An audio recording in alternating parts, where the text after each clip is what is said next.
You're listening to Unspooled, the podcast where failed prints are just part of the journey. Hosted by Corey from Moji 3D, the guy who thinks filament is a personality trait, and Steve from Layer by Layer, who probably has more spools of filament than forks. Every week we dive into 3D printing, making, and the occasional rant. So grab your favorite filament and let's get unspooled. All right, we should be live. Yep. Unspooled episode 13. Yep, I'm gonna change this. Or not 13. That's how tired I am. Episode 30. Yeah. Very up close. Yeah, it episode 30. I said 13 because that's how tired I am. If everybody can't tell, I am very tired. How you doing, Steve? Chilling, man. Chilling. Playing with the U1. Oregon. I think pretty much the U1s have finally arrived for a lot of people. Yep. So it's been fun. Mine included is right over there. Yeah. So now I need to do some like kind of like consolidated prints, I guess. I don't want to necessarily start like I still like making them easier for people to print on one machine, you know, but in multiple pieces or whatever. But yeah, I'll start having some fun with some prints that are done together.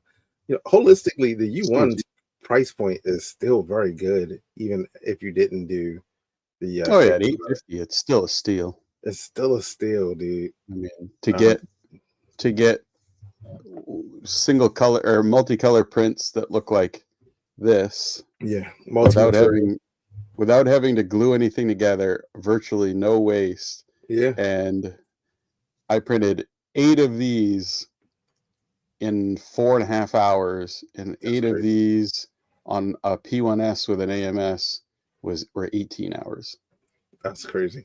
with a ton of waste. It's such a This had drastic nothing. change, dude.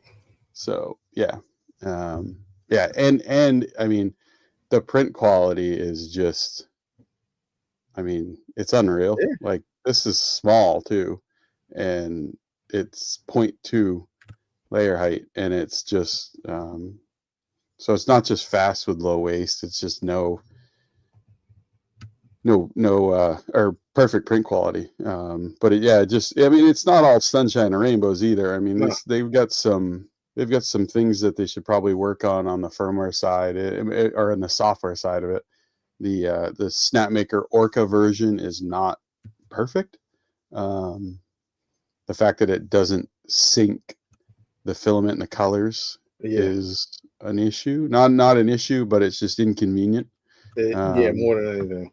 But like I said, it's not an issue. It's just, I mean, it does sync them if they're Snapmaker RFID filament. Now then it's fine. But any other filament that you set manually on the printer does not automatically sync to Snapmaker Orca. Now, hopefully, I've heard rumblings that that's supposed to be fixed and added at some point, so that would be handy. But we'll see. We'll see what happens. I mean, other than that, I haven't really had any other. I've done about 8, 9 prints on it, and really haven't had any. I had a weird issue on Toolhead 4, but that was actually my fault. So I haven't had any issues that weren't my doing. So yeah, I don't think Hadron stopped printing with his yet. Stay Creeping has been using his like pretty much nonstop, it seems like. Yeah, he printed that pretty cool dragon with the black and the gold. Came out really good, which I think was the second attempt. The first attempt, I think it failed, but it either ran out of filament or it was something with the supports. I can't remember what it was. I think he might have ran out of filament, but either way, the second one came out really good. Yeah, it did. It turned out really nice. Yeah. I'm trying to think of what do they have their own repository? I don't know, because I haven't been able to get the app to work. So I mean, if they do, I don't. There's already too many repositories. I don't know. I don't think they do, but who knows? But yeah, there's quite a few. I was just wondering if they had their own little setup or whatever, because then that would it would be cool to see what people were posting there. They have a Christmas contest going on right now for a print, and I think there's two different contests. One is for filament. The second contest you can win a U1. Wow! So you guys you won't get it until like April or something, right? Yeah, it's going to be a while. Yeah, but still free U1 for designing and printing a cool Christmas model, which would be pretty neat. A good way to get a free printer. Yeah, I've seen a lot of prints, and I have seen some posts. I have seen some posts about the print quality of it not being up to snuff, and I would say that all of the pictures I've seen, if you have been printing for any amount of time, it's pretty clear to see that the pictures, the print quality issues in it aren't the printer's fault. It's the print orientation and the supports that they put on it's fault. Almost all the ones that I've seen. So all the prints that I've seen from people who have the U1 who know how to 3D print, they've all been really good. Daddy Wazzy, he did some like cauldron with like a dragon thing around the top with this like luminescent glow in the dark type of filament in the top, and that print looked amazing. I haven't seen. I need to check that one out. That was like an 18-hour print or something like that. Yeah, it's if you guys follow Daddy Wazzy, which I think it's Daddy Wazzy on like every of all the socials he's on, take a look at that because it's one of the coolest ones I've seen yet, or coolest prints I've seen yet. So that and then Hadron's Wexter Dragon, that was really cool too. But I haven't really printed anything like super. Like these are both 4 colors, and that's about as complicated as I've gotten so far. You know, I did 8 of them on this because I only needed 8. But I'll probably go through and do like a full bed of these, just to do a full bed print just to see how it goes. But I want to push it. I want to do something cool on it. Well, I keep finding myself like getting stuck, but then also like I kind of want to make something to print on it specifically that utilizes it. First, I think I just need to do like a regular multicolor thing, and then do like a multi-material thing, because that's where it's going to get like really cool when you can start, incorporating the TPUs or whatever into your stuff. So. Yeah.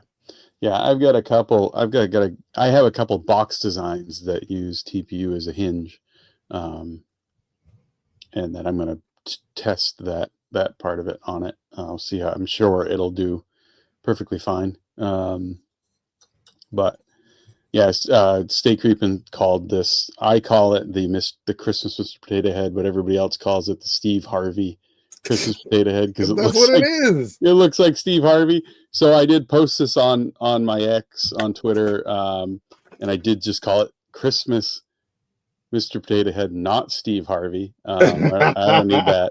But Snapmaker did reach out to ask if they could repost this and use it on their socials.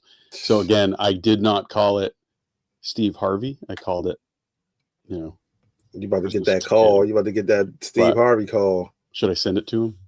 Yeah, because he likes that stuff. Don't we figure that out? I thought it was he doesn't like that. No. Send it and make sure you include your contact information. He loves it. I'll send a picture of myself with it and be like, right. Yeah. I'll get especially as a Mr. Potato Head, he's gonna love it. Yeah. But dude, that would be hilarious. But yeah, it's good. I don't have any complaints about it. No. I know a lot of people have picked up second one. Polymaker Joel has a second one. I believe somebody else was gonna get a second one. I've heard of other people now ordering number 2s. You're not going to get them for a while, but still good to have them. For sure. I will probably get a second one at some point. When I plan on getting rid of my P1S in the AMS, I'll replace it with a U1. But it'll be interesting. It'll be cool to see. Like a few months from now, what people make. Christmas is a good time for multicolor anyway, because it's just you get so many things with the red and gold and green and white. Yeah, I mean, I think any holidays, like Halloween is always big. Any Halloween we have, or any holiday we have, it's always big for multicolored, trinkety type things. Anytime you can print something in multiple colors is nice. But I think you'll see. I think when you start to see tool changers like this become more prevalent, I think you're going to see even more, right? Because I think a lot of people like myself, I don't print a lot of multicolor because I don't like the waste and I don't like the time, right? It's the time. I don't like the time that it monopolizes my printers for, right? To just get a little trinkety thing. So 8 of these, I think it was like 18 hours on my P1S, and I don't want to tie any printer up for 18 hours on a multicolored trinket. So I think being able to do stuff like this in multiples on the U1 in 4.5 hours, that's okay to me. If I start 100%. To get under the 6-hour time frame, then I'm like, oh, okay, that's okay. So I think you're going to see even more. I mean, you see a ton of multicolor anyways, but I think you're probably going to see even more of it from the people that, don't want to leave. Because there's still people that I hear all the time that are like, oh, I don't like leaving my printers running overnight. So really you have from the time you wake up till the time you go to bed to make a print. So if it's a day and a half or something like that, which is not uncommon, they're probably not going to print it. But a day and a half print on the U1 is probably 8 hours, Yeah, 6 hours. So it'll be interesting yeah, because like I have three multicolor printers, but yeah, I don't use them all. I don't do a lot of multicolor long stuff. Like maker chips, cool. yeah, Small things, cool. But I would definitely be doing more stuff that's multicolor. Um, I don't know if it'll be like substantial, you know what I mean? But I'll be doing more stuff that's multicolor just because I have access to it now. yeah, Have access to it without a lot of waste, which for me is cool both ways because I still use the waste filament to make stuff out of. So I'm not that upset about it. But I will say, um, I would probably get another one because of the price point and because of the flexibility of multicolor and potential more than 4-color multicolor. So yeah. And then my only negative on it is it's not even a negative. It's just an unknown. Um, is the longevity of it, the oh, durability of it over time is going to be interesting. How yeah, are they going to hold up once they start having 3,000 plus hours on them? yeah, true. That's one of the things that I'm looking at. But So Tech Jeeper, I didn't vinyl wrap it. I ordered it. They messed it up, and I said I'll just do it later. And then I got it, and I was like, it's kind of not that bad not that bad. now. But I It does still its want to wrap job, right? it. Yeah. I still want to wrap it up though. But also, Tech Jeeper said the U1 Facebook post of the day is I can't find any multicolor models online on Thingiverse. Hold on. They're On all multicolor if you paint them. hold on, wait, wrong one. It says, yeah, the I can't find any many multicolor models on Thingiverse. What's the best place to find them, right? And then someone said make a world, and multiple people replied, he's got a U1, stupid, not a bamboo. Oh my god.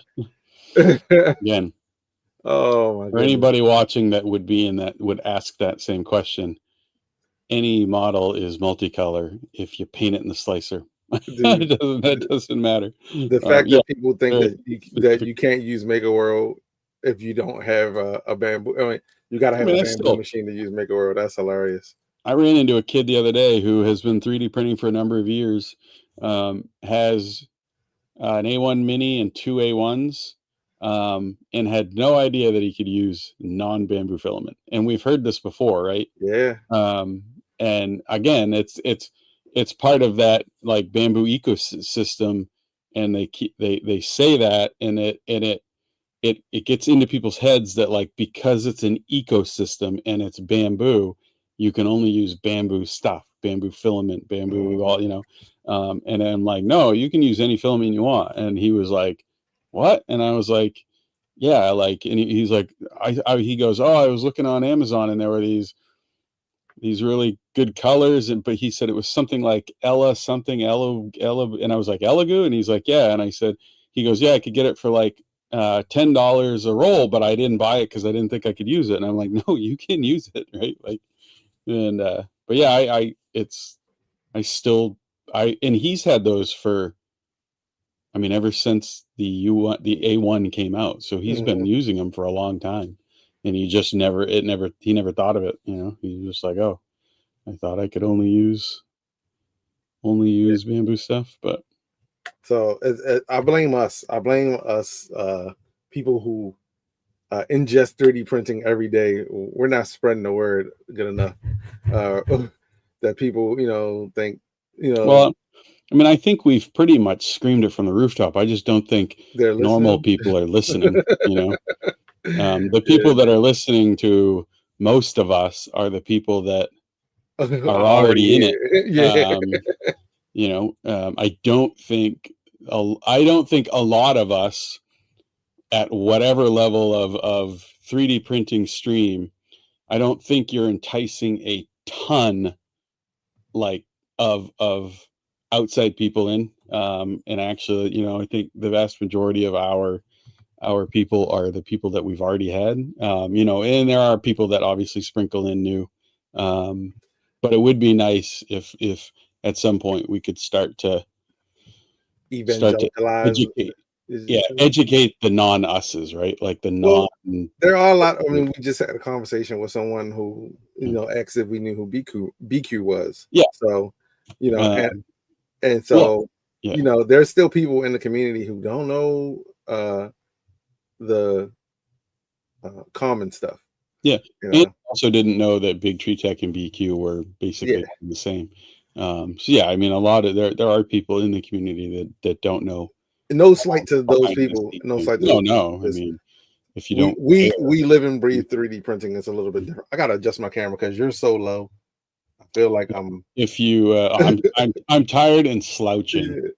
I feel like I'm like looking down there. But yeah, yeah. I mean, there are definitely there are things, but like most of my, I try to gear most of my like 3D printing education stuff as far as locally to kids, right? To like middle school and early high school, just because you get them young, they tend to take the stuff in better, and hopefully if you get them young, they go to school for something related to it, or get into additive manufacturing as a profession, or engineering or something. But I do get most of the questions I get that I'm just like how do you really do often come from adults, not the kids. Like the kids are pretty good at looking something up, but I'll get questions from adults who are trying to help their kids with printers, and they just they're learning. So, but it's cool. I like answering those questions. Yeah, cool. I want to do a few shout outs because we've been talking. Kid Skyfire, Peekaboo, welcome. Additive Adam, Maker Viking, Pez Liz, K2 Kevin, my local buddy Fern Dog. Yeah, Fern Dog, Bearded Printer. Welcome all you guys to Ash. Oh, there's Ash Prince just popped in. Stay creeping, aka Hadron. Hadron. Hadron. Hey, Hadron. It's a good name. It's a good name to say. It is. Daddy Wazzy. Yeah. We were popping our chops. All the spoosual suspects. The spoosual suspects. Boom, guys. That's so hard. That's hard to say. I had to think about it before. Yeah, you do. You do have to think about it. All right, cool. So we do have a guest. We didn't advertise it. Nope. It was kind of last minute, but I think it's actually pretty cool. Spur of the moment. He is super prolific in the 3D printing community. Kind of like popped up out of nowhere and is taking over. Fellow Beardy. You spoiled it, you son of a bee. All right. There's a lot of bearded people in the 3D printing community. Yeah, but I was leading up to it, man. Could be Rob Cohen. I had a whole monologue. I said monologue, a whole monologue already. Well, let's bring in the man, the myth, the legend, bearded printer. The bearded one.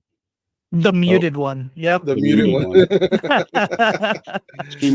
How's it going? Man? How's it going? We appreciate you jumping in for us, first of all. Yeah, man, how's it going? Yeah, it's going pretty good. Been doing lots of designing lately. I had last week off work, so I'd like anytime I had free time, I was just like, hey, let's design another thing. So I got like 4 models last week. That's awesome, dude. I got like 6 days. I actually got like 8 days I need to burn before the end of the year. And I'm like, do I burn these? Do I split them up amongst the weeks, or do I like just go like a 6-day binge? Bunch of 4-day weekends, man. I usually take the last 2 weeks off. The week of Christmas and the week of New Year's, I just take those last 2 weeks off. They're awesome. My job, our time used to roll over, but now it's like you only can roll 40 hours over. So dude. Rough. And I got 96 hours. I think I need to roll over. I mean, I think that I need to do something with. So I'm like, hey, let's like I just want to just take them and then just go crazy on arc raiders. I mean, just go crazy on making models. Arc Raiders. Yeah. Yeah. Yeah. Well, it's funny at my work, we have hours that roll over each year, but we have a cap of 400 hours. And there are people who approach that cap that never take time off. And they're like, oh crap, once I hit 40 hours, I can't accrue anymore. So then they like take a month off. Dude, Yeah. you know what's funny is like, but back in the day, our job was like that. You just kept accruing, and then they made a cap, and I think the cap was like 120. And like at a certain amount of time of being there, you accrue faster because you've been there longer, and they changed it, and so it kind of messed the way that people would accrue up. Now I don't like the whole like everyone goes to 40, goes down to 40 at the beginning of the year, because now if you want to take a vacation and you're not accruing as fast, they're like you gotta wait a long time to get enough time to take, a full vacation. Yeah.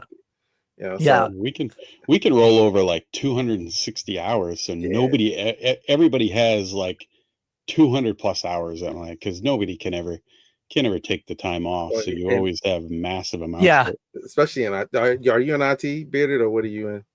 Software engineer. Yeah. So there are times you try to take time off, but then people like call you in like, hey, we need help with this. And so they're like, well, okay. Yeah. I feel you on that 100%. That's how it is. All three, I mean, Corey and I are both in IT as well.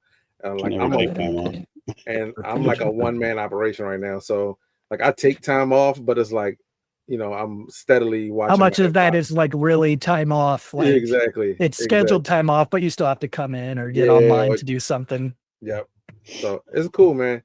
But so what have you been working on, man? What during those 4 days or what are those 4 models that you got out? So this is one of them.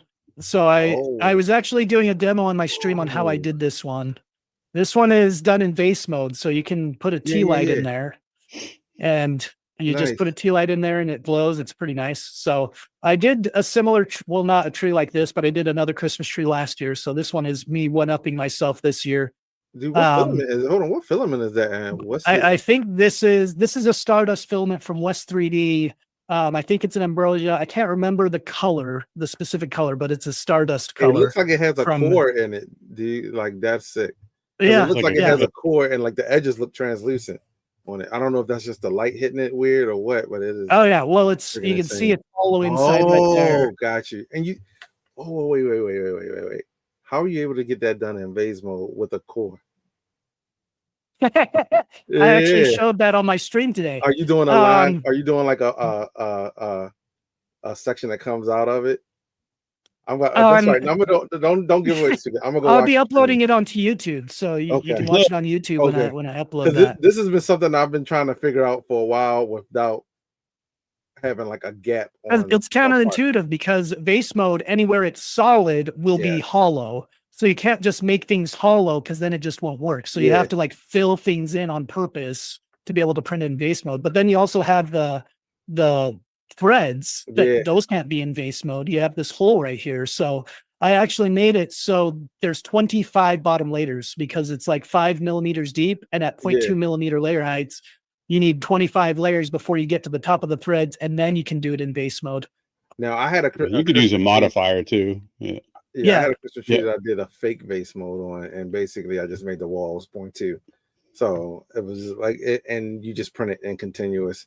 So it kind of like did the same thing, but I wanted it to be cleaner. So that's pretty cool, man. What else did you do? You got anything else cool in there in the works, or nothing that I have with me? These are all. So my gingerbread men, if you've seen that, I did a floppy one. I did an earring version. I did an ornament version, and a magnet version. So 4 different versions, and in each version there was a boy and a girl. Nice. So. Nice. That one was a fun one. And then I did an ornament, and all the ornaments are downstairs on our tree, so I can't show you the ornaments.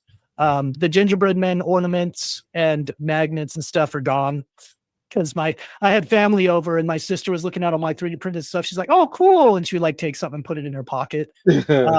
That's And she what knows that I don't care because, when you're Just make another prototyping one. stuff, you just have a ton of extra Dude. models just Yeah. laying Oh my around that you don't God. know what to do with. So anyone comes over, we're when- like, yo, you like it? Take it. I don't need it anymore. I already have pictures. whenever you get a stock of prints that you want to go away, all you have to do is invite family, and they will. Oh yeah. Yeah. Like, I'm constantly giving stuff away all the time because I'm like, get it out. I don't need it anymore. Like, and when you model something, you have to print it well, for one, to make it sure it works, but for two, you need pictures of it. Yeah. Yeah. And you want several different colors as well for that photo. You want like variety. And so then you just have a bunch and you're just like, what am I going to do with these now that I'm done?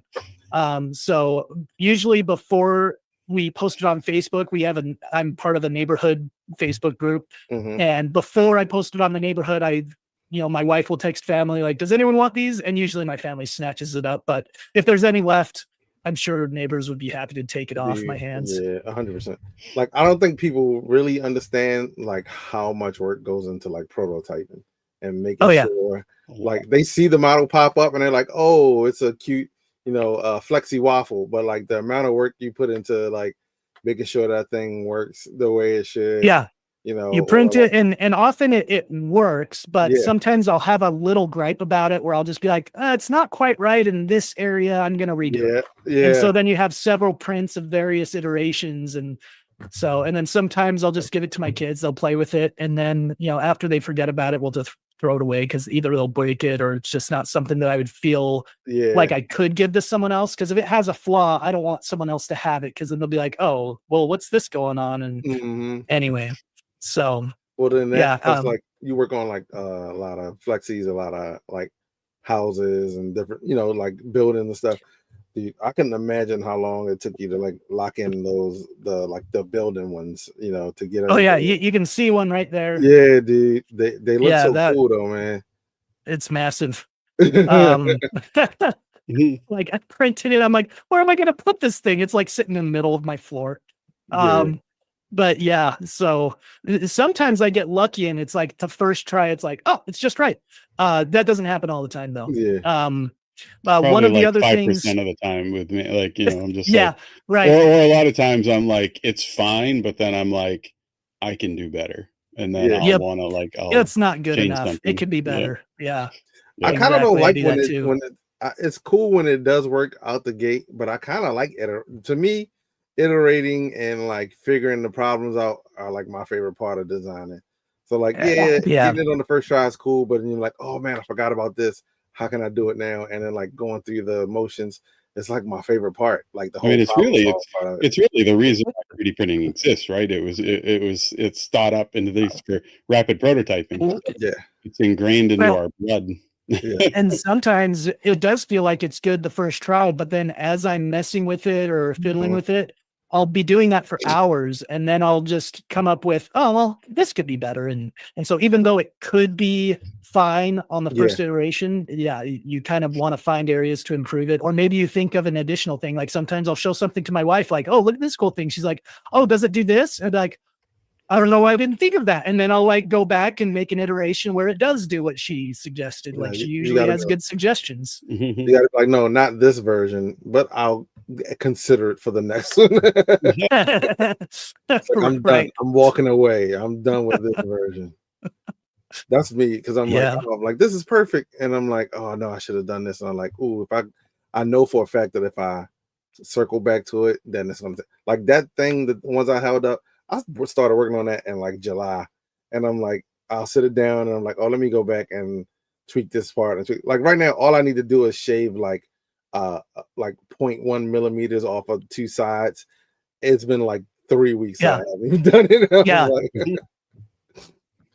Yeah. Well, and that's the thing where you have to tell yourself when enough is enough, because you can keep iterating until it's absolutely perfect and it'll never be released. So you have to give yourself that little bit of, that's okay. That little flaw that I see, that's going to be okay. I'm just going to release it. I can release another version of it later. Exactly. I found myself having to do that because otherwise things just don't get released because you always find some kind of flaw. I very rarely ever show anybody the actual version number of my models in Fusion. Because if they saw the V and then the number, they'll be like, "How long have you been working on this?" And I'm like, "You don't want to know." Oh yeah. That's the one. Yeah, that's the one thing that makes me hate things. I won't say hate. That's the one of the main reasons why I don't like the website things is because, like, if you say you make one small change, you're like, this isn't really another version. I just tweak this. They're like, no, this is a version. Things like, Yeah, now, you're right. Yeah. it's like, no, it's a version, and that's You what made it's 3 be. small changes. Now you're on version 4. Yes, dude. But you don't want to see the version I'm on with Oh this my one, because gosh. this one, it took me a lot of iterations, but I also used the same file for adding inserts and stuff. And then I used the same file for doing the smaller tome. So I like did a lot of stuff in the same file. So like we're on version like 250 or something. Oh my Yeah. gosh, This dude, that's hilarious. Infusion. Yeah, I have a lot. I have a lot that are up to that amount of number, and then it's just like, what the heck, you know? But you get there when you change, and then with Fusion, every time you save it, you get a new number. You get Yeah. Well, this one, I got to fix this real quick so it doesn't fall. But this one I've been working on, and it's falling apart on me. I haven't glued it together. We can edit it out. Yeah, there we go. You can see this side. I've been doing this German Christmas pyramid, and when I finished this portion of it, it was only at version like 20. And then as soon as I started adding changes to add like a motor so that like the top propellers could spin slowly, I'm now on version like 90. Like, and all I've been doing is adding like 3 components and tweaking it and trying new things. And oh, the gear reduction isn't good enough. Let's try this type of gear. And so now it's like, okay, and constantly printing new stuff. And it's just the version is probably going to be in the hundreds easily by the time I'm done with this. So as a designer, when you just like, I find myself now designing, I'll say in modules in a sense, so that I don't have to reprint the whole thing. Like, do you find yourself doing that more, or are they like, yeah. Okay. Yeah, sometimes I'll cut apart, so it's just printing the piece that I know I need to make sure that has the right clearance. Yeah. And then when I know that's right, then I'll print the whole part. Like this, for example, I need to print another one of these, but this is big. Yeah. So I'm gonna cut this in half. I still need the bearing, so I'll leave the bearing hole there. But like, see all these other holes here? This is like where things mount. And like these holes, these 2 holes have been moved with my recent changes. So I don't want to have to print a whole nother one of these. So I just got to cut it in half and reprint it and then test it out. So otherwise you're using a lot of filament, and it's really discouraging when you wait like 2 hours and you realize, oh, you could have only had to wait like a half hour if you just cut it up to those parts that you absolutely needed. I try to tell people that as well. Like, hey, don't, like, if you're just testing this, like, just cut it, like, drop it. Usually I'll just tell them, like, you can use the cut tool or whatever, or just drop it below the bed, and it'll only print what's above the bed, and you can just go on. Yeah, I use the slicer all the time. I don't even use Fusion to cut it up. I'm just put it in the slicer. I only need these parts. I'll use the cut tool to just cut away certain pieces. Yeah, absolutely. So how long have you been 3D printing? On and off for between 8 and 9 years. Nice. My first 3D printer was an ANET A8, and everyone who talks to me knows about that. And for those who don't know what the ANET A8 is, it's a fire starter. You keep it in your fireplace when you run it, and maybe it'll catch the wood on fire, and you can have a nice, warm, cozy home. Use it for use it for warmth. But I initially got that because I was doing some woodworking, and I just had some rudimentary tools for woodworking, but I had the thought that, oh, how nice would it be to like create my own custom brackets or templates or tools if I needed them on the fly. I'm not going to be able to find them on Amazon or some site. So maybe I should get one, but I was too poor to own a Prusa. The only brands out at the time was like Prusa and Creality were the 2 main ones that were consumer grade, and I couldn't even afford an Ender 3 because at the time they were like $300 still for an Ender 3 B2 or something. And so I got an ANET A8, which was $170. Imagine the printer you can get for $170 today. I know, right? Isn't it crazy, dude? Yeah, it's insane. And as soon as it came in, I just spent, I don't know, maybe 3 or 4 hours assembling the thing. And then I sent a print and went to bed because I had no idea what 3D printing was or if it would even work. Like the first time I sent the print, I didn't even know what leveling the bed was. And so the nozzle just started digging into the bed. And I'm just like, I didn't even stop it right away because I'm like, is it supposed to do that? Right. So I knew nothing about 3D printing. I didn't even look up YouTube videos about 3D printing. I just knew 3D printing was a thing and I wanted to try it. And so that I learned the hard way. You got to level your bed. And then I also learned the hard way. You don't want to leave it unattended.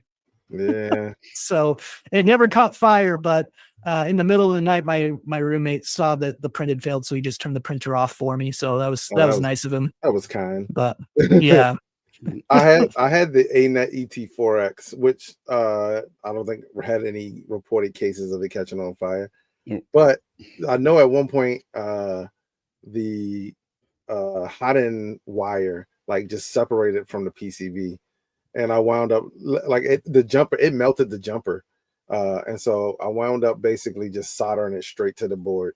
I was like, you know what? I'm gonna solder it straight to the board. It'll be fine. And I remember resoldering components to the board. Yeah. And and it has been working ever since. I was like, oh, perfect. Yeah. Well, it's funny. There were signs that there were problems with thermal runaway with the printer, but it just didn't occur to me that was caused by thermal runaway. Like, the wires to the heat bed, like where it would plug into the main board, like they became desoldered. And it didn't occur to me that, oh, well, the board must have gotten really hot. No, I just thought, oh, I got to resolder those back on there. So I did. And eventually I got like a new heat bed because the heat bed burned out or something. But there's a lot of maintenance I did on that printer. And what finally was the straw that broke the camel's back was filament run out. I had sent it to print. It had been going for like a day. I walk in the room and it's printing in error. Filament ran out. I was just like, I'm done. I shut it. I didn't even clean off the build plate. I just shut it off and I left. And then when I learned that filament runout sensors were a thing, I was like, oh, maybe I should get one of those. Yep. So yeah, I remember those were like when filament runout first came out, it was like everybody's like, oh, that's novel, right? Now it's like everything has it. If you don't have it, you're just like, that's a crap printer if it doesn't have a sensor. Well, that and then like the fact that like when it's not working, people are complaining immensely. They're like, hey, I sent this 17-day print to the printer and my filament ran out. No one told me. The machine didn't tell me. That kind of thing. Well, it was there was one machine that came out within the last year or so has filament run out, but it was everybody that got one, it was disabled in the menu on the screen on the printer by default. I'm sure that was a nasty surprise for everyone. It came defaulted like that, and everybody was like, "Why the filament runner isn't working?" And come to find out, they had just shipped a bunch of them with it defaulted off. You had to go in and just toggle it on, and then it was fine. I think your audio cut out. Oh, or did mine cut out? Hold on. It might be yours. And it was I can't remember which one it was, but probably remember. I'm just too tired to think of it.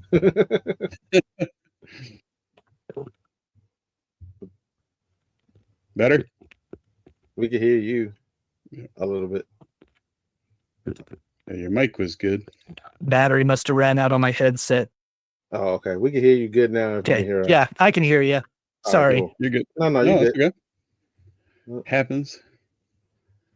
Yeah. But when I actually didn't know, it was in 2023 that I finally upgraded from the ANET A8. That's how long I've been using the ANET A8 off and on. And LTT did a short circuit on the Neptune 4 Pro. And as soon as I think it was Dan who was doing the short circuit, but he mentioned the filament runout sensor. And then at that point, I was like, I need that printer.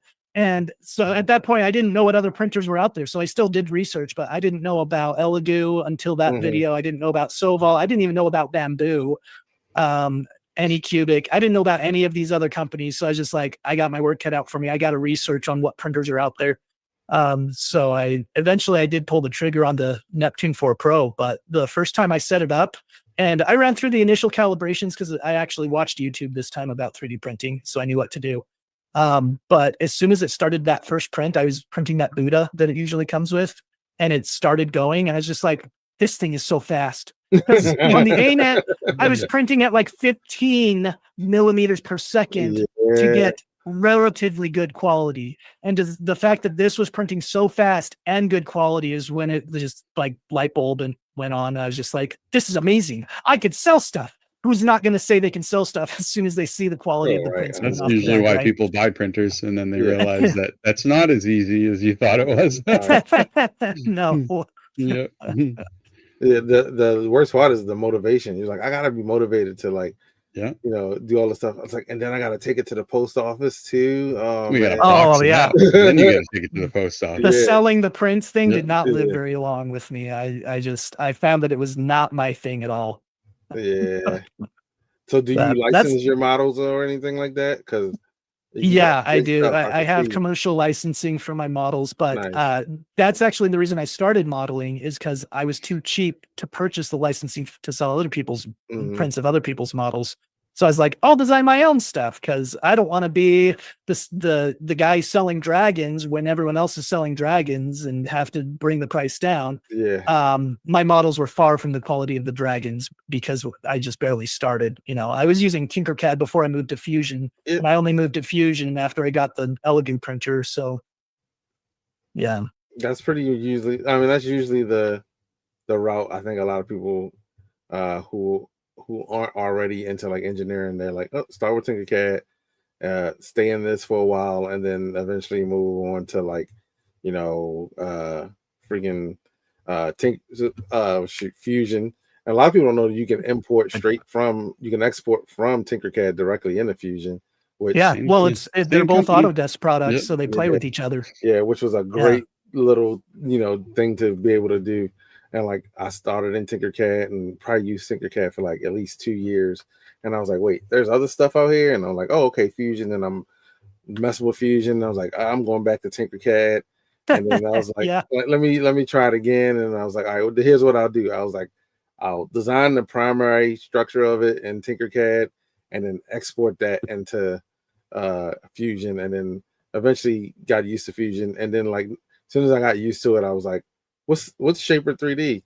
And I switched to Shaper 3D, and I've been using that ever since. But yeah, so it's cool to like see that a lot of people start with Tinkercad. Some people stay with Tinkercad because now it's even better. They have the new sketch tool and stuff in there. With some of the features they've added, I would have loved those features when I was using Tinkercad. That would have been awesome.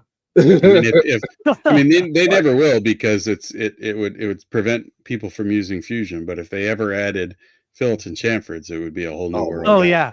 Oh yeah. I mean, they're never going to do that because that's the thing that drives people to Fusion. So they'd be stupid to add it to Tinkercad. So they never will. But just make it a pay plugin for Tinker. Like here's you can't get it unless you have the $5 web plugin for chamfers. It would be $5. Yeah, that'd be smart. per chamfer. It would be $5 a month because everything with Fusion, everything with Autodesk is monthly. Absolutely. Yeah. $5 per month and then $1 per chamfer. I mean, I remember probably 10 years ago. Between 9 and 10 years ago, between 9 and 10 years ago, when I started using Fusion, I think it was like $24.99 a month. Now it's like $85 a month, something like that. Really? For $84.99, I believe. Yeah, it's pretty pricey. I just renewed the subscription for a year, and it's like $700 for a year or something for Fusion. But imagine going that transaction route where you run out of jewels. $10 for 1,000 more jewels to do this many more. You want to do a fillet? That's going to be 100 jewels. Yeah. Oh my gosh. Dude. Well, that's like what is it? Everything with the AI modeling is credits or tokens. Not tokens, tokens or credits or coins or something. Yeah. That would be hilarious. $10 per fillet. And then if you need to change that fillet from 2 millimeter to 4 millimeter, it's another 10 tokens. We're laughing. Terrible. They're listening to us. They're going to implement that now. Yeah, right. Yeah, you have to pay per fillet. Per chamfer. I would be so pissed. No, but I remember having the things that I had to do to get that fillet feature in Tinkercad. It was just I feel like it was a 10-step process to do like one edge or something. Yeah. It's ridiculous. No, my stuff didn't have fillets when it was just Tinkercad. It's like, well, A lot of well, 90 worth my degree time. corners. it's done now. Yeah, I remember back in the Yeah. day before any of the other the model repositories, and it was just Thingiverse. You could typically always tell when there was like a Tinkercad model because it'd be really blocky, right? Oh my Like no gosh. chamfers, no Yeah. fillets, no like sexiness to the model at all. It was just No. blocks together. Oh, especially if it had like a tube or a round part in it. You like, Yeah. you see all, was it 60 slices of it? I'm like, hey, Oh yeah, listen. you'd see all the polygons around Yeah, it. Yeah.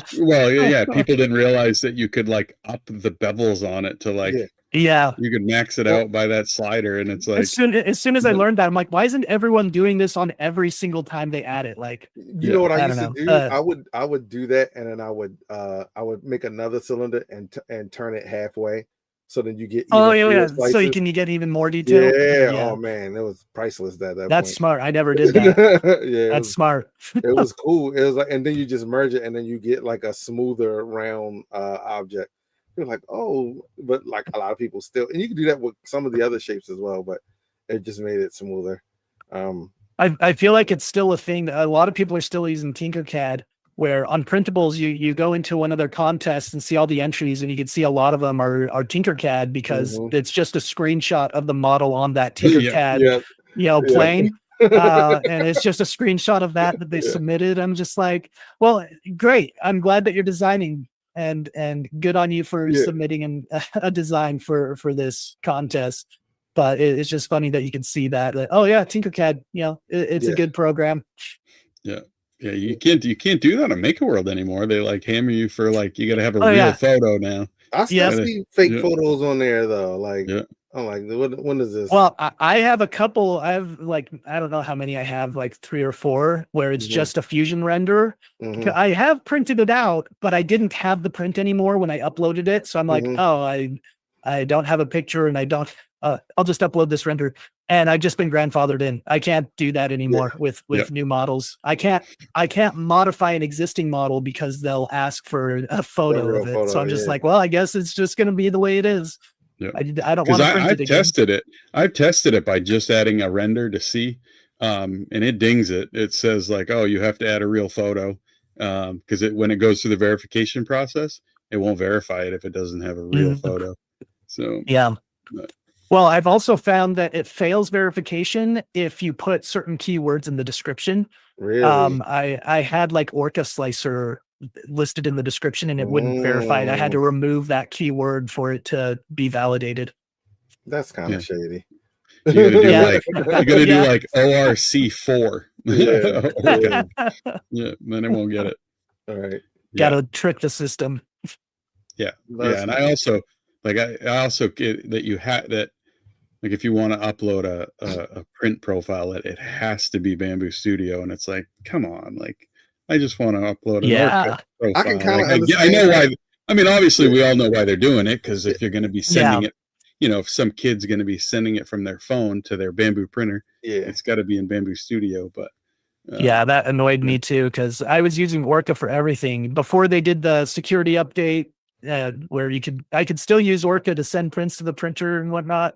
And then whenever I'd upload to Make a World, I'd have to make a separate profile to get those extra points before uploading it to Make a World. But since they made that change, now I'm only using Bamboo Studio because I'm annoyed at using more than one slicer. I only have one Bamboo printer left, and it's on 1.0 whatever the 7 one is, so I can still use. I think I wound up Orca and land mode, and my Panda Touch still works. I haven't used Orca in a while. I use Prusa Slicer now because I got the XL, which has turned out to be a great printer. I'm quite pleased with it. I was worried because you see all the videos and all the content creators that have had issues with it, and the inconsistency between the tool heads, and it's been a great printer. I'm glad I didn't get a dud. But getting used to Prusa Slicer, I'm like, is this feature in Prusa Slicer? And I'd have to like Google things if I can't find the setting, and it's annoying. But once you get the hang of it though, works. it's I think it's kind of like I've always heard, like, if you ski first, snowboarding's harder. If you snowboard first, skiing's harder. And I think Prusa Slice is like that. Bamboo Studio and Orca are based off Slick 3R and Prusa Slicer. So a lot of the terminology is the same, but they've also changed a lot of it. So everything is there. It's just in different menus and they word it different. But once you get the hang of Prusa Slicer, it's actually nice. I mean, it is a nice interface. I like it. Yeah. I still use There's some features I wish that were in Prusa Slicer, like for example, with your mouse scrolling, in Orca Slicer and Bamboo Studio, you can enable the settings so wherever your cursor is, it'll zoom to where your cursor is. Yeah. And I couldn't find that in Prusa Slicer, so I just have to pan around after I zoom, and so it's just small features like that that I wish that was there. Yeah, and another one that, like, if you're a Bamboo Studio or an Orca user, that people say in Prusa is that there isn't just a click to add a plate. You basically just grab the part and slide it over, and it creates the plate. A lot of people don't like that because it's not intuitive, right? Like, you have to know it does it, or accidentally drag and move a part, and it's like, oh, okay. And when I first set it up, once you know it, it's kind of nice. You just grab the part, drag it, and it's automatically there. Grab and drag, and it's pretty nice. But when I first set up, I did a stream of the unboxing, and after I had it all set up, I pulled up Prusa Slicer. I'm like, wait, how do I add a build plate? And like people in chat were like guiding me along, like just drag it. And so I did, and then I realized how janky it was with the numbering, and I'm just like, hopefully I know they teased the next Prusa Slicer version, so I'm hoping that a lot of that is going to be a lot better in that version. Yeah, I do say that the one thing that's always been good about, I mean, Prusa in general, is that they do, like, if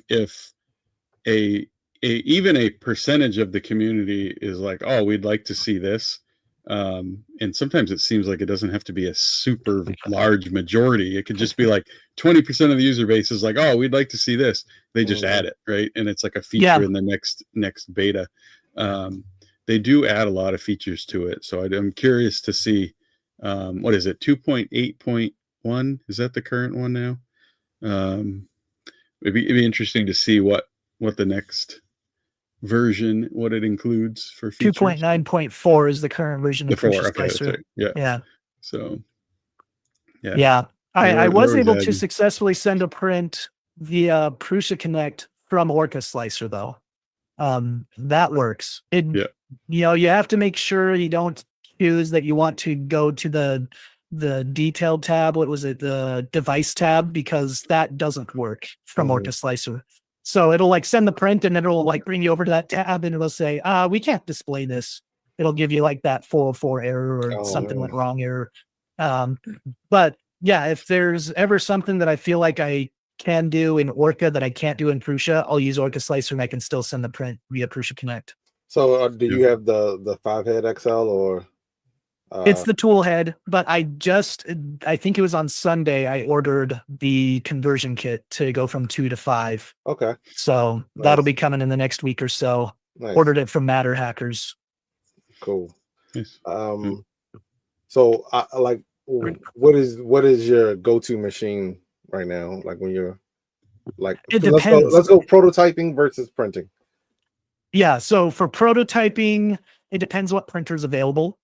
It'll either be the H2D or the XL. Both of those I feel like are really good with prototyping. If those are busy, obviously it'll be either I have the A1 next to me, and I have an A1 mini on the floor. It's not on the floor, it's on a shelf, but the bottom shelf there, and my X1 Carbon. So either one of those, whatever one has the color that would be used for prototyping, it's usually black or white. I'll just send it to that one. But if it's a print that's multiple colored, if it's only 2 color, I'll probably send it to the Prusa or the H2D, depending on what's available. If it's more than 2 color, I'll send it to the H2D, because it's got the dual nozzle, so it'll be slightly faster than if it were on the X1 Carbon or the A1. And then, so I'm liking the Prusa quite a lot. And when I get the 5 tools on there, that'll probably be my go-to after I get that done. Yeah, that would be cool. Yeah. Five tools is kind of, I mean, we've said it a bunch of times. 4 is nice. 5 is kind of that sweet spot. Yeah, really. That fifth color often adds like an accent, like, like a gold or yellow belt on Santa versus Yeah, white. yeah. Like just something simple. Well, on my little gingerbread man, it was nice to be able to have like green buttons instead of red. But with only 4 colors, they've got to be either black or red because those are the only other colors. So Nice. Are there any projects that you're working on that you've like been working on for forever? Like stuff that you're like, this will get done sometime, but I don't like, like those long-term projects that turn into like long-term projects, and you're just like, I want to get this done, but it really has to be done the right way.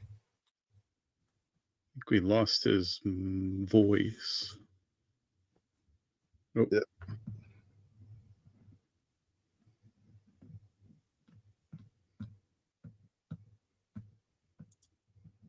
Un momento. Yeah. Oh man. You won right there. Can't see it. It's tucked back it's like right in there. Back there. Yeah. Is it going? Mine's not. Nope. No currently. machine is going right now. Also, I gotta close my heater. It's hot in here. Like it is. That's also another reason our machines haven't been going, because I'm like, it is way too hot. Thirdly, what's the thirdly? I don't know. can you guys hear me? Yeah, we can hear you. Yeah, you're good. Okay. Now. Okay.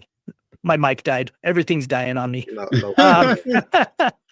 how it goes. Things happen I don't in have threes. my So hopefully there isn't hopefully now like Steve's mic's gonna die or mine's gonna die. Yeah, right. We're just cycling through all our battery powered items. Right. So as far as long-term projects, there is one that I've kind of just put on the back burner. I've stopped trying.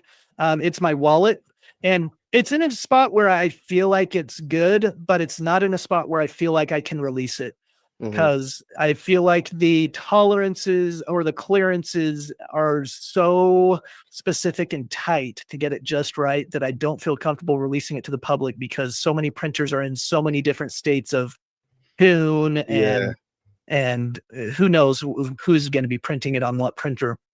So I've just made it so it's just a model for me, but every once in a while I try to tweak it to get it a little bit better. My most recent iterations on it, and I wish I had it with me so I could show you how it works, but it prints with PLA and TPU, and I print that on my H2D whenever I needed that dual material capability. And like the bumpers that holds the cards in, that's done in TPU, and then everything else is PLA, and it has this lever and that you just pull, and it like pops the cards out, so you can just grab the card. It kind of fans them out so you can see your cards, and you can grab which one you need. So I've been working on that for like 2 years, I feel like, on and off, just making tweaks, but I don't feel like it's ever going to be ready for the public. I understand. Dude, like I have a Lego ring. It's a 3-finger ring that's a Lego plate, and I printed it. And I think the first time I printed it in True Green from Inland, and I tweaked it. Like I printed it, tweaked it, and got it to work. And I was like, all right, cool. Let me print it in another color. Same model, same tweaks. And I printed it in that filament, and it did not work. So I was like, well, let me try a third filament. Printed it in that one, it did not work. And that's when I realized, even though usually you have usually it's ABS and probably ASA as well, but are often known for their shrinking percentage. Yeah, different materials shrink at different rates. But it also applies to PLA. It just may not be. I think PLA's shrinkage rate is like 0.8. What is it, like 0.8? Whereas like PLA can be or like ASA can be up to like 2.3, something like that. Right. But well, and that's what I found with PLA this wallet thing, where like I would originally design it to be PETG, and I would tune it and adjust it, and then it would be just right. And then I would print it in PLA, and it would be off. And so, well, I only have PLA this time, so maybe make some adjustments so it works in PLA, and maybe have 2 versions, one for PETG and one for PLA. And then when you're incorporating like now we have TPU involved. So Mhm. it's like it's just one of those. It's hard to get just right, and I just don't feel comfortable ever releasing it. But Yeah, it's one of those things that I feel like I'm always going to be working on. yeah. I got that between the ring and something else that I was working on that's Lego related.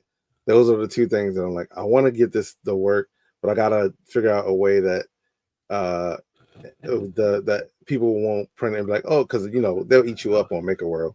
They're like, Yeah. oh, this thing If it doesn't sucks. work just right, just by squinting it, it's not good enough. Yeah, dude. They Plus, will we're trying Lego, like inherently one of the most difficult things to yeah, design and print dude. on a 3D printer They ever. will roast you, dude. They Their will tolerances are like a Lego Yeah. block tolerance is like yeah. a thousandths of a millimeter. Oh, Like, and that's Oh legit. yeah. That's and 100%, dude. yeah, and they're known for their like crazy tolerances, and they just don't lend well to. I mean, that's why a lot of the Lego 3D printed projects you see are oversized, because Yeah. when they get that big, it's easier. Yeah, to Yeah. get. It's more forgiving. Yeah, but when they're Yeah. Lego size, I mean, it's really tough. I mean, I've tried it, and you might get it to work, but Yeah.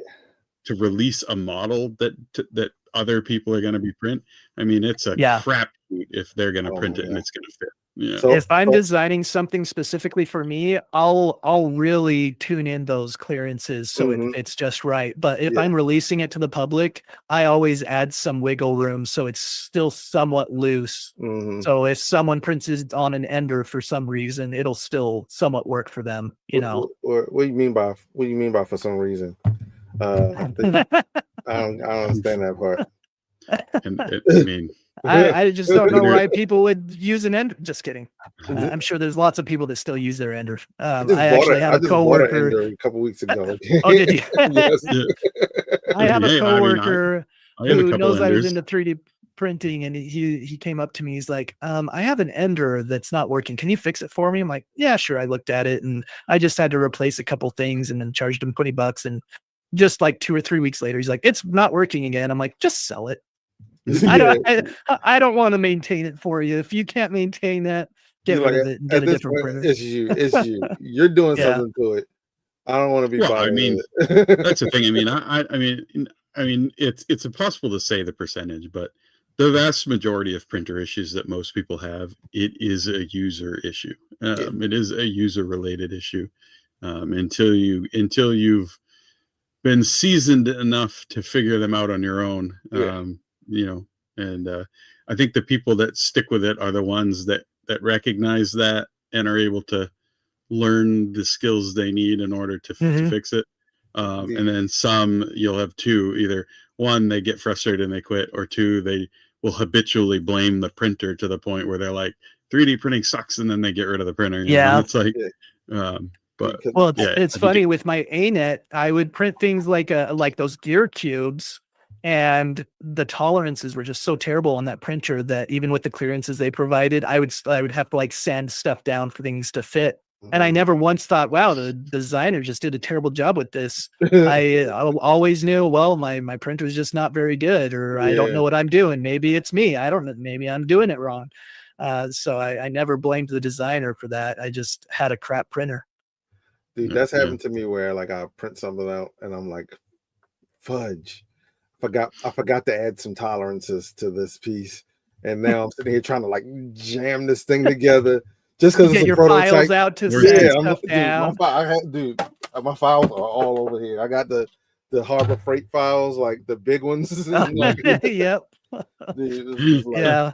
the Instead number of time. just reprinting it, you're just like, I store. can make this work. I'll just change the file for the next time. Yeah, exactly. or used to be carpet, now it's just PLA dust.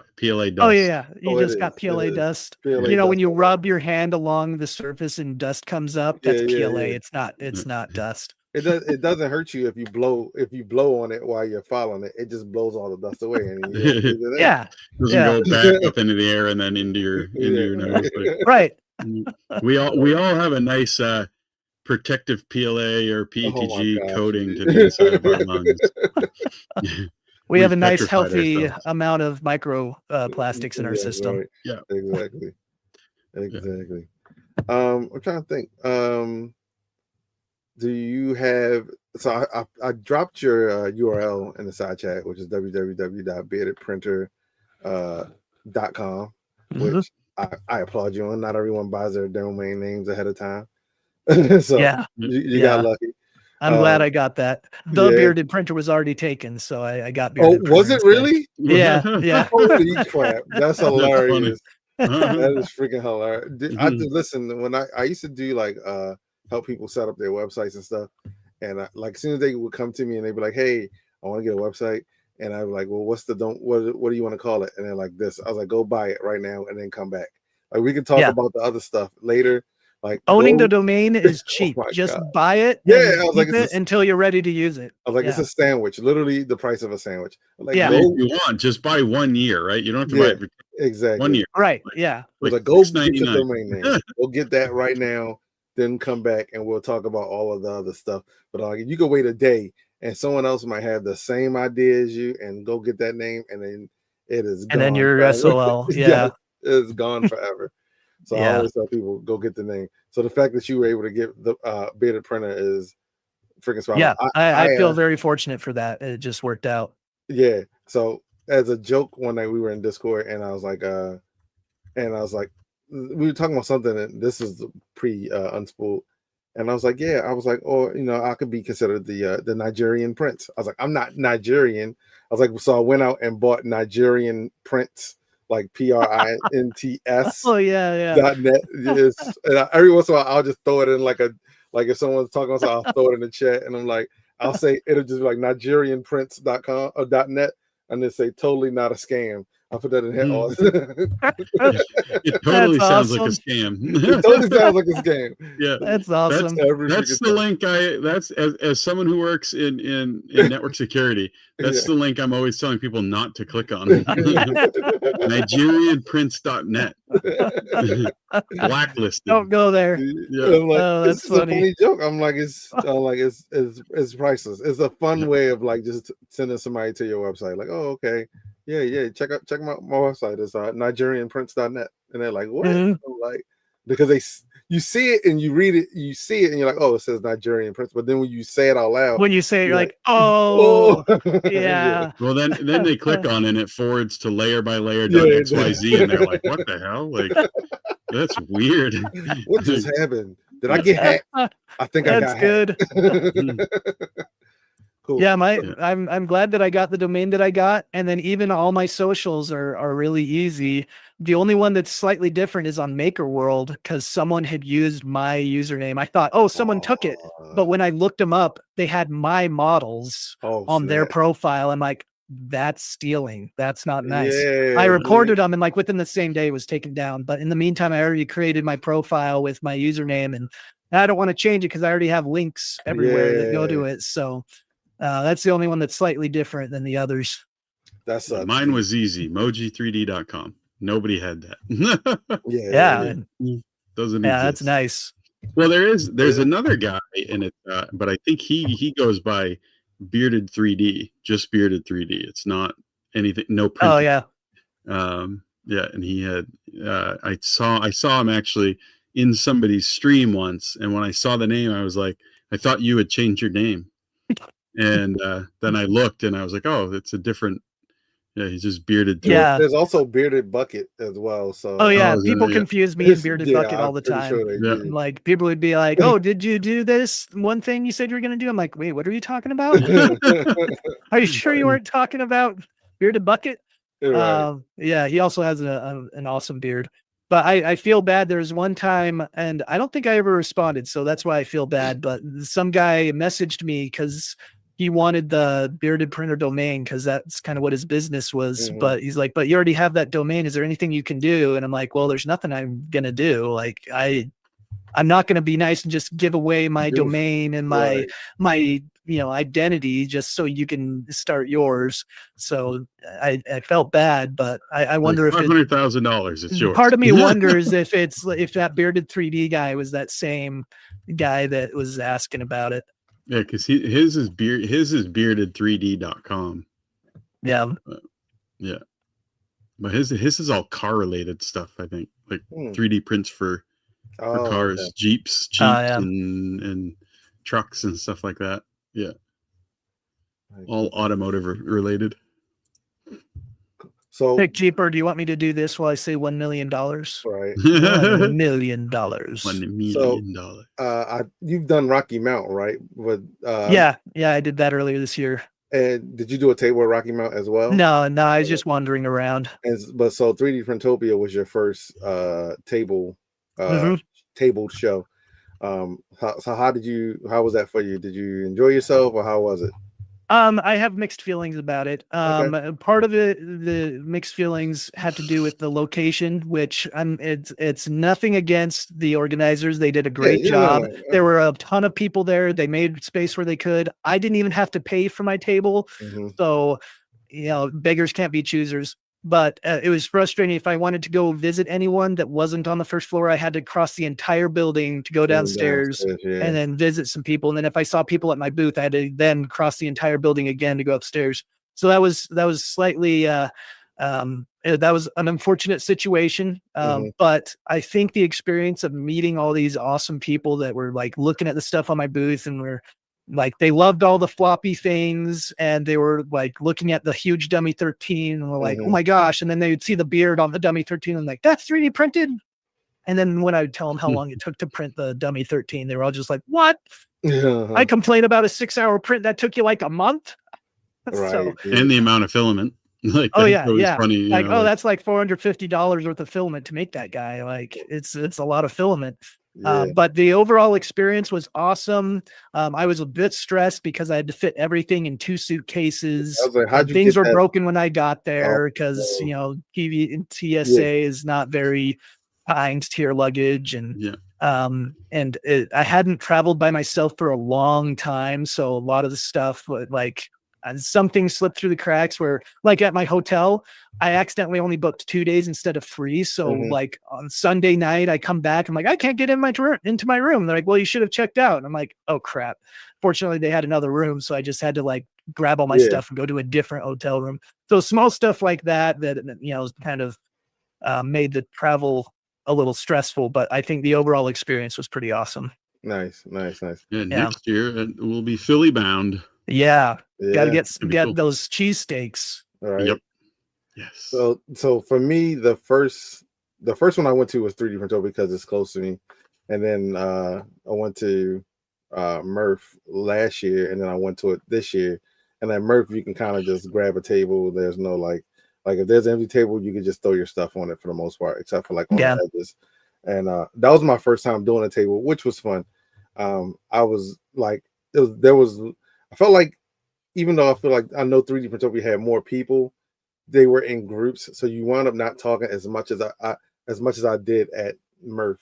Murph was like one person come up and I got to do the spiel, then they leave, and then another person comes up and you got to do it again. Oh yeah. Whereas like at 3D Printopia it was like, it's like one person came up, but there's like 5 people behind them. So like you're only really you're still doing the same amount of talking for one person as you would for 6. And so it became a lot easier. But I saw your booth was freaking busy. It seemed like the whole event, dude. Well, and even towards the end, because I did a giveaway because I didn't want to take all my stuff back home with me. So I was like, okay, we're doing a raffle for all my big stuff. I'm giving it all away. You guys take it. And then for the last half hour, I was able to just roam because I didn't have anything else at my booth. So that's one con to having a booth is you don't have a lot of time to like go visit other booths and see a lot of other people, but it was still an awesome experience. So many people stopping by and I don't remember there being a lot of dead moments where there weren't people around. I feel like there were always people. This year, my favorite, super busy this year. My favorite part of 3D Printopia is the top, right? It's the exhibitor booths, because the exhibitor booths are where you see the really cool stuff, like the projects, stuff, the open source projects, the really cool, like innovative printers or different tool heads or just all that type of stuff. Like everything you see on the first floor is really cool.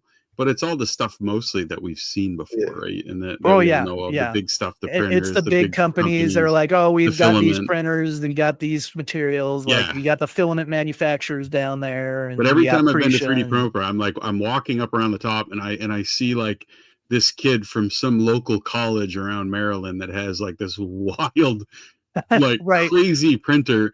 Like last year there was a kid there and he had like this it was like a Rook style printer, but it had like 9 different tool heads, like cutters and markers and pens Oh my and gosh, that's awesome. I remember seeing ink, him. and Yeah. it was wild. And he was making like dice. He was making yeah, D&D dice and yep. cube boxes and stuff as well. Yeah, so he had this tooling thing set up where it would go down and CNC the dice. Yeah. And that's then cool. he would change the tool head and it would come down through and color it. Yeah. Like, and it would drop, like, I think there was one, it would actually melt plastic in the holes to like for 3. It was crazy. That's stuff. crazy. And it was all everything was automatic, right? Like he swaps the tool heads and it does it all itself, like no manual intervention between different imagine tool the configuring to get that just right with heads. all the like variations. the firmware behind that, like the firmware that's controlling that, like that's the stuff that I like at 3D Printopia, is like those odd projects that some kid in his basement is doing. Well, even at Rocky Mountain, there was that table of just college students that just built their own printers. I saw them in the videos. Yeah, that was pretty cool. Well, like the antithesis, there were 2 tables there that had the antithesis. That's that type of stuff where you're like, it's like, oh, it's just a 3D printer, but it's like a 3D printer that nobody's ever seen like that before. You know, like that's right. That's the stuff that's really fun. Or like Happy Manufacturer. I remember they were there again this year, but they were there last year, the first time I had ever seen them. But an older guy, super nice guy, but he has just the Happy Manufacturing, but they were just Vorons, but they were some of the cleanest built Vorons I've ever seen in my entire life. And he does custom laser engraved panel kits for Vorons. Oh, that's nice. Or any custom printer you can have him do it. Yeah. And he had these like really intricate like diamond designs engraved in these panel kits. And they were just really good, like done really cleanly. And that's the other stuff that's just like, doesn't have to blow your mind due to innovation. It can just be something that's just built so well that it's like, holy crap, you know, like people who take pride in what they do and they just take it to 11, like crank it up, and like that's just amazing. Every wire in that thing was in a specific place, like clean wiring, clean cable management. Like when you see something like that, like it's to the point where it's like, if I ever have to fix something on that printer, I don't want to touch it, right? Because it's so perfect at that point. It's like modding a Porsche, you know? It's like, you don't want to mess it up. Yeah. So are you planning on going to Rocky Mountain in April? Yeah. I do plan on having a table this time at Rocky Mountain. But I need to plan my day out a lot better because I found at 3D Printopia, the day just got away with me. And I even brought like a derby car to compete. But like by the time I realized I never entered it, like it had been done by like an hour. So I'm just like, oh, well, I missed that opportunity. So I definitely need to plan out my day a lot better and pay attention to the time and feel fine about like leaving my booth for a few minutes to go do this and that. Cause I honestly felt like I wasn't allowed to leave my booth because I was worried people would stop by and have questions or even take stuff from the booth. They definitely would take stuff. That's going to happen. Yeah. I found some things were missing every once in a while. I would leave and come back and later I would find, where'd this model go? Someone walked off with it. Yeah. So it's hard when there's so many things being given away that, you know, people just assume everything's up for grabs. My eyes are going in like 7 directions. I'm like, oh yeah. Well, yeah. Because I think sometimes kids walk by and they just think that it's okay, right? Because they see prints and people are handing stuff out. So I think a lot of times kids will just grab a print off a table and walk away with it, thinking that's fine. And there's nothing nefarious. They don't have that mindset of, I'm going to take this while they're not looking. They just don't know. It was kind of funny though, because I got somebody, Nathan from Positron had given me that CNC cut maker chip, the maker chip. So it was the CNC cut aluminum, and they only had 10 of them. So they like selectively picked people around. Oh yeah, that's nice. So Nathan walks up real early, or it was Friday night when we were setting up, and he gave me one, and I was like, this thing's the coolest thing in the world. And I had it, and sometime during Saturday, it disappeared. Right? Oh no. So I was like, oh man, I set it down on the table and some kid took off with it, or some other one of us saw it and was like, I'm going to 5-fingered help myself to that. So all day Sunday, I was bummed. Right. And then I got back home. I flew home. And hold on. Cleaning out I'm cleaning out all my stuff, and putting my stuff away. And I got everything put away, and I go to pick up one of my suitcases, and I hear this ting, ting, ting on the floor. And I look down, and it's that friggin' coin. Yeah. He skipped some parts. He was accusing like everybody of taking it. No, I was not accusing. I was just like, somebody must have taken it off the table, right? Like I set it down, and someone walked away with it. I didn't know. He's like, anybody got video? I want to watch the video and go back. So either what happened is I either went to go put it. My suitcase was on the ground, kind of under the table with stuff in it, like extra maker chips when I was handing out. So either I went to go put it in my pocket, and I missed the pocket amongst all the craziness, and it landed in the suitcase, or I put it on the table, and then it just got knocked off the table in the suitcase. But I remember I posted something like Monday night or Tuesday night on social, a picture of it, and I'm like, if I accused anybody of taking this, I'm sorry. But, oh yeah, it was hilarious. Yeah. Yeah, well, that reminds me of me when, like, this was years ago. I'm always misplacing whatever tool I'm using or whatever. And for a while, I'd always like assume someone stole it. Like, I lived alone at my house at one point, and I was working on the back patio, and I misplaced my drill, and I assumed, oh, someone stole my drill. They walked into my backyard, got my drill, and left. Like, obviously, like, that's just silly that someone would do that. But I eventually came to the conclusion that it's usually me who misplaces it and not someone else taking it. So I'm usually, and this is why it reminds me of that, because every time I would have a freak out moment where, oh, someone took my stuff, and then I would realize it was me that misplaced it, I'd be like, oh, now I feel stupid.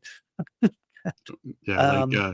What was it? The year last year, 3D Printopia, somebody had done that. They set their phone down.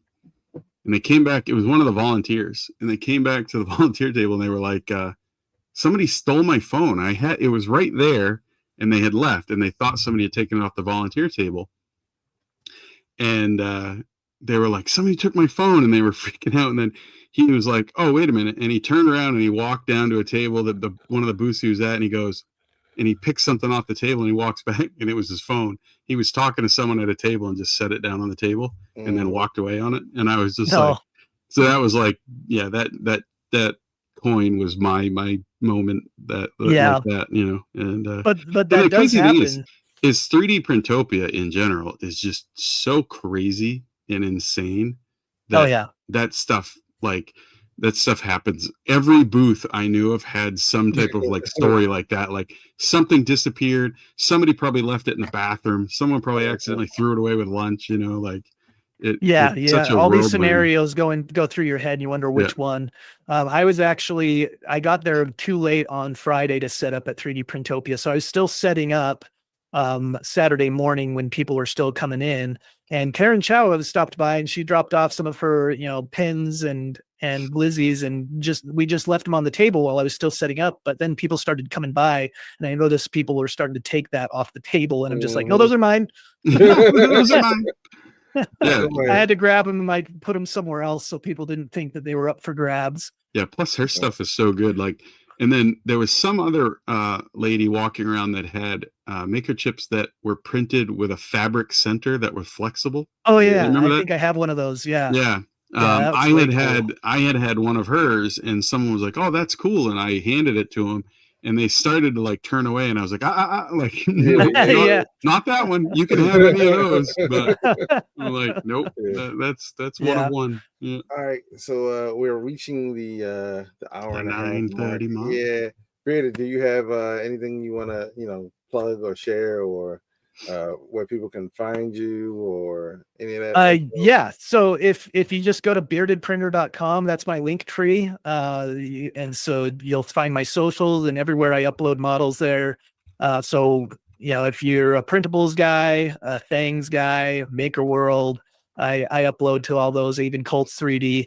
So you can go there, and I even have my Twitch on there. I stream 2 days a week, Tuesdays and Thursdays, doing 3D modeling mostly. So I'll show you how do I model stuff, and I'll show you some gotchas. I'll even show you prints, and if I had issues, what was the issue and what I did to fix it. So if you're interested in any of that, just give me a follow. And you're Bearded Printer on pretty much every social, right? X, Blue Yeah. Sky, Instagram. Yeah, on Maker World, I'm bearded.printer. Okay. Nice, cool. But yeah, if you just go to beardedprinter.com, all my socials are there. So if you don't know how to find me, if it's not pulling up, if you just search my name, just go there, and then there's a link to Twitter or Blue Sky or whatever. So Cool. All right. So once again, appreciate you coming. Real quick, what's your favorite filament, or like filament color or aesthetic? Go. Boom. Right now it's this one. I wish I could remember the specific name. It's on my rack up there somewhere, but it's ambrosia, and it's a stardust color. We'll look it up. Is that yeah, it is a cool color. Is that Prince of Persia? It is not. I do have Prince of Persia. I have ASA, or it's ABA. I think it's ASA Prince of Persia, but this is not. Hold it up one more time. Prince of Purple. Prince of Purple is what I have. Yeah. But this one is not Prince of Purple. This one is a Stardust. I could probably find it real quick. Don't worry about it. Yeah. Make people go to their site and check. Yeah, look it up. Go look it up. Look it up. It's a Stardust. Appreciate you coming by, man. Anytime if you're working on anything, you want us to plug it, feel free to let us know or whatever. Once again, Bearded Printer guys, make sure you support. If you're not following him, go follow. He has clubs on some of the sites, so if you like what he's doing, then make sure to go and support him. He's bringing some fun back to 3D printing. He's making fun stuff, making tactile stuff to kind of get it's fun, and people like to play with it and talk about it. I always pop him from time to time, and he's making something serious. I'm like, well, when are you going to make it flexible? And I was like, the giant pen is still my favorite. Yeah, I love the giant pen. Yeah, I got one right here. Yeah, there we go. In case nobody's seen it yet. And it's also because it's a giant model of my favorite type of pen, the zebra. Yeah, that's what I modeled it after. I've got a zebra right here. The best pens. So real quick, they used to have a short zebra that it was literally like this long. Was it one that opened telescopically where you just pulled it? It was one that it was this long, and then when you would take it apart, it would turn into a full-length pen. Oh, I haven't had one of those. I freaking love that pen so much. I had one where it was short, and you could pull it, and it would like open up like a telescope, and then you could write with it. Yeah, listen, don't get me started on. I'll go down a rabbit hole on pens and notepads. I don't even use them. I just want them. I was like, I just want them for some reason. Yeah, but, zebras were my thing as well. The F301, F701. F302. I think there's one. Also I'm a 0.2 millimeter. I want the fine. You're extra. You're extra fine. Yeah. I like the extra fine too. Yeah. I want it just like I want it to feel like it's cutting the paper as I write. But put too much pressure, it'll just slice the paper. Yeah, just slice the paper. So yeah, sometimes it does. Like when you actually, if I get dry, like a real sharp point, if it starts to dry out, it'll start to scrape it. Yep.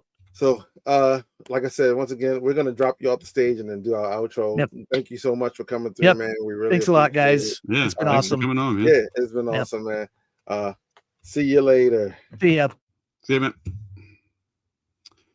The bearded one. Cool guy. Yeah, I liked his I loved his pen stream. That was cool. All right, let's find out while we're talking, while we're bantering. Jano's on, Shenanigans is on. Who do we want to raid into while we Is Jules on? Yeah. Is she? Yeah. We can raid into Jules. I don't see her. All right, guys. Well, thanks for joining us and chatting with the Bearded One. And again, Bearded Printer, if you want to follow him at all his stuff, he does cool things. If you like fusion modeling, he's awesome at that. Twitch. So make sure you watch him because we watch him and he does good stuff. So Yeah. stay with us while we go raid Jules, and we will see you next week. Yep. Later, guys. Later.